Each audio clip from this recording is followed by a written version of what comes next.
여러분, 법이라는 게 참 흥미로워요. 때로는 분노나 두려움 같은 우리 인간의 감정을 합리적인 것으로 인정해 주거든요. 그런데 딱 하나, 법의 저울 위에만 올라서면 정말 심각한 문제를 일으키는 감정이 있습니다. 바로 혐오입니다. 자, 이번 시간에는 이 혐오라는 감정이 법과 만났을 때 대체 무슨 일이 벌어지는지 아주 충격적인 실제 사건으로 시작해서 그 본질을 깊숙이 파헤쳐 볼 겁니다. 그리고 마지막엔 이 감정에 대해 아주 단호한 판결을 함께 내려보도록 하죠. 우선 혐오가 뭐냐 이런 딱딱한 정의부터 시작하지 않을게요. 대신에 이 감정이 현실 세계에서 바로 법정에서 어떻게 충돌했는지 실제 사건을 통해 바로 들어가 보겠습니다. 지금 보시는 이 문장은요, 카라는 남성에 대한 판결문 일부입니다. 이 사람이 무슨 짓을 했냐면 두 여성이 사랑을 나누는 걸 보고는 그들을 살해했어요.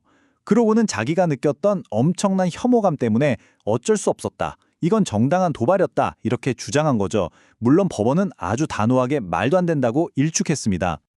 바로 이 사건이 우리가 오늘 다뤄야 할 핵심 질문을 던집니다. 과연 혐오라는 감정이 폭력을 정당화하는 합법적인 변명이 될 수 있을까요? 자, 그럼 이제부터 이 혐오라는 감정의 실체를 제대로 한번 파헤쳐보죠. 마치 부검을 하듯이 그 원초적인 뿌리까지 전부 해부해 보겠습니다.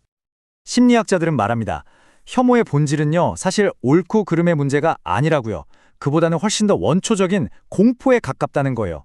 바로 우리 자신이 언젠가는 죽고 썩고 사라질 존재라는 걸 떠올리게 하는 것들, 그것들로부터 오염될까봐 두려워하는 마음이라는 거죠. 그러니까 핵심은 바로 이겁니다. 혐오가 어디서 오느냐? 바로 우리 몸의 체액, 부패하는 것들처럼 우리 몸과 바깥 세상의 경계를 희미하게 만드는 것들이 있잖아요.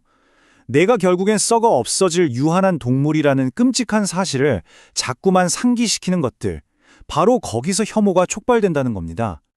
이게 바로 혐오라는 감정의 중심에 있는 모순이에요. 한쪽에는 순수하고 영원하고 뭔가 초월적인 존재, 강철인난처럼 되고 싶은 이상이 있죠. 다른 한쪽에는 우리가 거부하고 싶은 현실이 있습니다. 바로 끊임없이 무언가를 분비하고 오염되고 결국엔 죽을 수밖에 없는 동물로서의 우리 자신 말이죠. 이 둘 사이의 끔찍한 충돌이 바로 혐오의 본질입니다. 자, 그럼 보세요. 이렇게 지극히 개인적이고 내면을 향하던 공포가 어떻게 방향을 확 틀어서 특정 집단을 오염원 그 자체로 낙인 찍고 사회 전체를 공격하는 무서운 무기가 되는지, 그 끔찍한 변질 과정을 지금부터 따라가 보겠습니다. 이 끔찍한 문장, 아돌프 히틀러의 말인데요. 이게 바로 그 전략을 아주 노골적으로 보여줍니다. 특정 집단을 마치 썩어가는 시체 속 구더기나 더러운 종기처럼 묘사하는 거죠. 이렇게 되면 그들은 더 이상 인간이 아니라 제거해야 할 오염원이 되는 겁니다. 그리고 역사를 돌아보면 정말 소름 돋을 정도로 명확한 패턴이 보입니다. 유대인, 여성, 동성애자, 하층 계급, 소수인종, 사회에서 힘없는 소수자들은 늘 이런 식으로 혐오스럽다, 불결하다는 낙인이 찍혔어요. 그리고 그 낙인은 그들에 대한 차별과 폭력을 정당화하는 아주 편리한 도구가 되어왔죠. 자, 여기서부터 정말 흥미로워집니다. 법은 사실 늘 감정을 평가해요. 그런데 이상하게도 혐오만큼은 법의 심판대를 통과하지 못합니다. 왜 그럴까요? 법이 사용하는 아주 특별한 이성의 저울 때문입니다. 법은요, 그냥 화가 났어요 라고 해서 그걸 다 받아주지 않아요. 그 화가 합리적인 이유가 있는지를 따집니다.